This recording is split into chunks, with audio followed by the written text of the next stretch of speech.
Wow, what a night in the Championship. We had it set up as the just seismically huge game here at Elland Road. And I've got to say, for drama and narrative, it absolutely delivered. It was Leeds 3, Leicester City 1. That does not begin to tell the story of how this match unfolded, because there was a point about an hour in where it looked almost certain that Leicester were going to win this game and put themselves 12 points clear of Leeds at the top.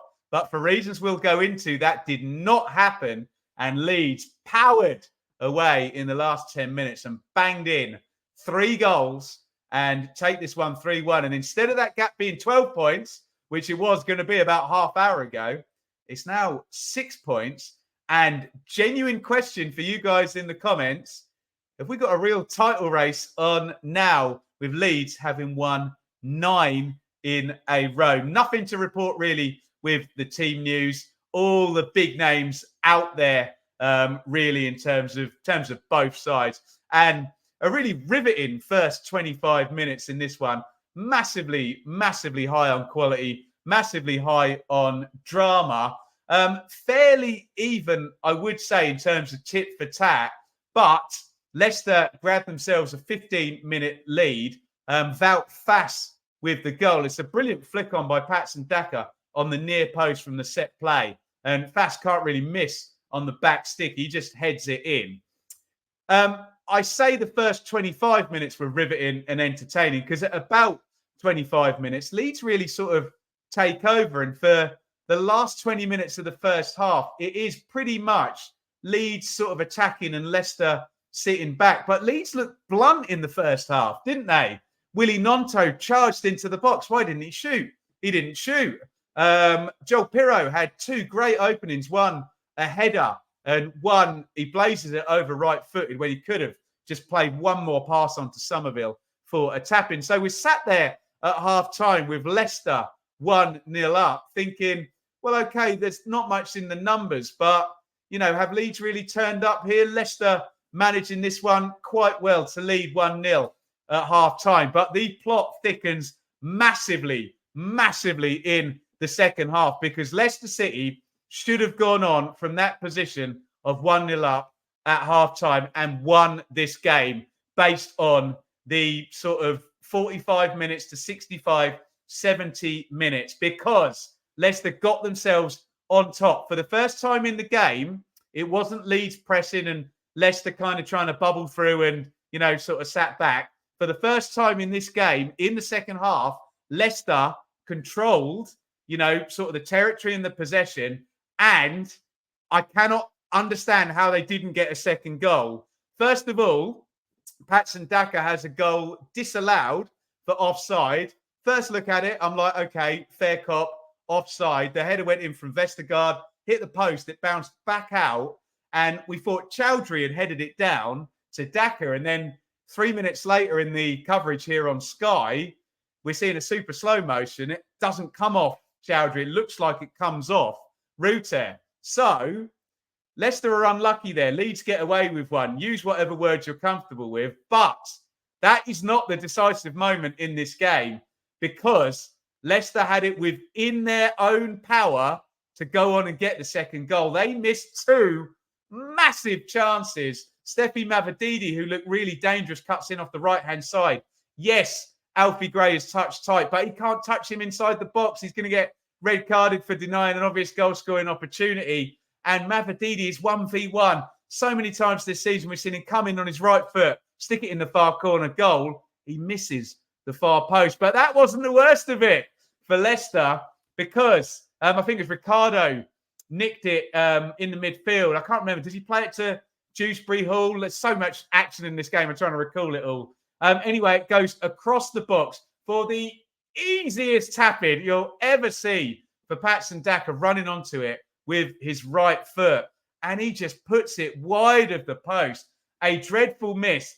And at that moment in the stream, everybody here in the chat said they are going to rue missing those chances. You just kind of know how football is. A pretty dodgy offside goal gets disallowed, and then 2 gigantic chances, and then everything flips on its head. There's a couple of subs from Daniel Farker. It's really easy when subs work out to have a confirmation bias in terms of, they're ingenious substitutions. I don't know whether there's cause and correlation between that, but we get Dan James in, Pat Bamford, that's a double sub at 64-65. Then we get Connor Roberts come in at right back. Firpo goes out and Gray goes across and plays left back. And then both the fullbacks are basically going to score that Daniel Farker rejigs. Ruter, for the first time in the game in that last 10 minutes, started, maybe last 15 minutes, he starts to get some space. They dealt with him really well in the midfield. Winks and Chowdhury and Pereira in there hadn't really given Ruter much chance. But all of a sudden, it gets a bit loose back there. And Ruter starts dribbling and, causing havoc, frankly. And the ball bounces back there after a Ruter dribble. And it comes to Connor Roberts. Fair play to Leeds. They're on the attack. They've got the 10 in the box. They've got the wide men in the box, the fullbacks in the box. And Roberts, the sub, drills it in to make it 1-1. And then literally 3 minutes later, Archie Gray comes in. Leeds have been pressing. We've said about Leicester so many times this season, they're happy to kind of defend one-on-one and they make loads of blocks. But you are susceptible to deflections. And say what you like, good luck one way, bad luck the other way. But Gray hits the shot left-footed. I think it takes two deflections. I think it hits Chowdhury and then it hits Wout Faes and it completely stitches, Hermansen in goal up, goes in the other corner. And all of a sudden, from Leicester going 12 points clear at the top of the table, everything's turned on its head. And we've seen Leicester fade in games. In both the games against Ipswich, they probably should have won them, like we're saying here. And then they've faded. And 2 draws against Ipswich and 0 here against Leeds. Leeds just overpowered them in the last 10 minutes. So Gray makes it 2-1. Leicester they're not the side that just bombs forward and all of a sudden, is going to chase the game. They're a side that takes 10, 15 minutes to build up possession and build up momentum and grab themselves a goal. So it kind of never looked likely that they were going to go and, force the equaliser once they were 2-1 down. And then in the 94th minute, I think this one deflects as well. Dan James with the free kick. I think it goes in off Patrick Bamford and flies in the other corner. And there you have it. Leeds get the win. Look, categorise it how you like. I think if you're a self-aware Leeds fan, you will be honest with yourself and admit that at about the 65-minute mark, that looked like 0 points, didn't it? It really, really did. And I was aghast. Watch it back. Spool the watch along back and watch my reaction when Daka misses. It was like when Thomas Müller missed that chance for Germany against England. You're just waiting for the net to bulge. But you've got to take your chances in football. Leicester didn't take theirs. And Leeds at Elland Road this season are a force to be reckoned with. They are undefeated. Leeds in the Championship at the moment are a force to be reckoned with. They have won 9 on the trot. And all of a sudden, I say all of a sudden because since New Year's Day, they've won every single game. So it's hardly all of a sudden. It's 9 games and 6-7 weeks of football. But look at the Championship table right now. Leicester City, 78. So still, Leicester, unbelievable. 10 points over the 2 points per game standard that will normally get you promoted, get you 92 points and get you automatic promotion. But Leeds have now closed up to within 6 points. Now, remember, earlier in the season, Leicester won 9 on the trot towards the end of October, I think. That must have been right through September and October. So that gap cannot have been that small in terms of Leicester at the top. Someone correct me if I'm wrong in the comments. For a fair wee while, I think Ipswich might have momentarily gone top in December after their game against Watford, but I can't quite remember. Anyway, here we are now with 12 games to play, and Leeds have now won 9 on the trot and closed to within 6 points. So it's up for discussion now. Can Leeds get closer? They're within 2 games of Leicester now.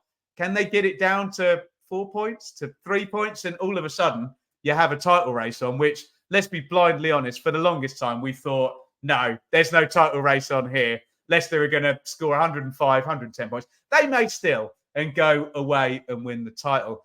But that's kind of not the real quiz, is it? Because two teams go up, and frankly, it doesn't matter who wins the title. It's all about getting to the Premier League, especially for these year one parachute teams. You've got to just try and get back at the first attempt, leverage that advantage. So now we go to tomorrow, where Ipswich play Birmingham at home, Southampton play Millwall at home. And just imagine if both those sides win, you'll have Leicester 78, Leeds would be 6 behind on 72, Ipswich would be 6 behind on 72, Southampton would be 8 behind on 70, and this absolutely riveting title race we thought it was Leicester for first place and everybody else kind of 3 teams jockeying for second place, and 2 of them were going to be very unlucky and probably get 85, 90, even more points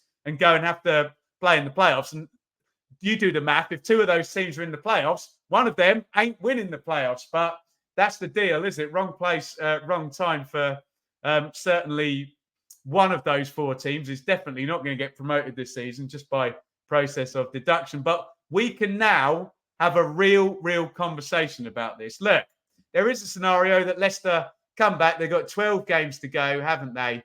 If Leicester were to get 2 points per game from their remaining 12 games, that would be another 24. They'd have 102 points. And Leicester are averaging well above 2 points per game. So, yes, Leicester have lost 2 on the trot, but look, they've won 25 games. So there is a scenario that Leicester still streak away with it. But you never know. You could have a little wobble, couldn't they, going into the final games. Leeds are on fire. Leeds have won 9 on the trot. We've looked at the history of teams that have giant winning streaks in the Championship. Obviously, Charlton is the record, isn't it? In 98, 99, am I right? Someone will correct me in the chat. 99, 2000. The year Ipswich got promoted. I should better remember that. They won 12 on the trot. And that just does for everybody else. You stick, what is 12? It's 36 points in a row you just take half the teams out. You take 10 or 12 points out of virtually everybody minimum if you do that. Leeds have won 9 on the trot now. We had Aston Villa, didn't we? 2018-19. The season Leeds lost in the playoff to Derby. Villa won 10 on the trot towards the end of that season and went on to win the playoffs. I think we had Neil Warnock's Cardiff. I think Daniel Farker's Norwich have done a 9. Warnock's Cardiff with an 8. These type of winning streaks do normally end with the teams getting promotion. You just have to be very dominant to win that many games in a row in any sort of league that you are in. So, look, when's it going to end for Leeds? I'm just going to have a look. In fact, go on. Why don't I bring it up on the screen for you lot? Because what are the next couple of games for Leeds? Chelsea in the FA Cup, which frankly they're probably not going to care about in the slightest. But look down the right-hand side. In fact, I'll put the big fixtures up so you can see it. Okay, Huddersfield. It's a bit of a Yorkshire, all Yorkshire clash, but Huddersfield are down the bottom of the table. Stoke are struggling. Sheffield Wednesday, Millwall. So potentially, I know it's just hard to keep on winning, but until you go to Watford away, and you don't know what you get with Watford, but they are a year 2 parachute team, you can make a very reasonable argument for Leeds going 13 game winning streak. Sorry, it's late. Been talking for the last 2.5 hours. And that would break Charlton's Premier League era record, wouldn't it? And surely Southampton and Ipswich wouldn't be able to stick with that. It is absolutely fascinating. Let me know your takes down in the comments on Leeds' winning streak and their turnaround victory, and Leicester really fumbling this one big style about an hour in. Utterly riveting stuff in the Championship. And you tell me as well, is this the most intriguing result we could have got from this game out of the away win, the home win, and the draw? I think even supporters of Ipswich and Southampton would admit it's probably the most intriguing result. Wow. Leeds 3, Leicester 1.